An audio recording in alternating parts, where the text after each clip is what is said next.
नमस्कार विद्यार्थी मित्रांनो, तर पहा आपल्या समोर नफ्या तोट्याचा प्रश्न आहे। प्रश्न असा आहे, दोन वस्तू प्रत्येकी 23,000 रुपयाला विकताना एका दुकानदारास एका वस्तूच्या विक्रीत 12% नफा झाला व दुसऱ्याच्या विक्रीत 12% तोटा झाला, तर संपूर्ण व्यवहारातील शेकडा नफा किंवा शेकडा तोटा किती असेल? तर मुलांनो पहा, आता या प्रश्न सोडवताना एक शॉर्ट ट्रिक असते।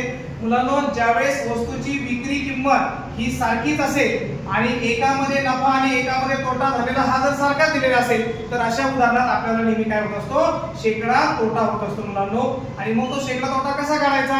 जो तुम्हाला शेकडा नफा आणि शेकडा तोटा दिलेला आहे त्याचा वर्ग करायचा मुलांनो आणि त्याला भागिले काय करायचं असतं? फक्त 100 करायचं असतं। ह्या शॉर्ट ट्रिकने आपल्याला त्याला सोडवायचंय।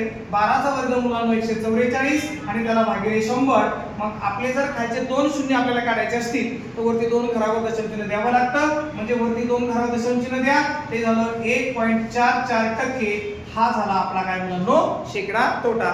या प्रकारे हा प्रश्न आपल्याला सोडवायचा आहे। धन्यवाद।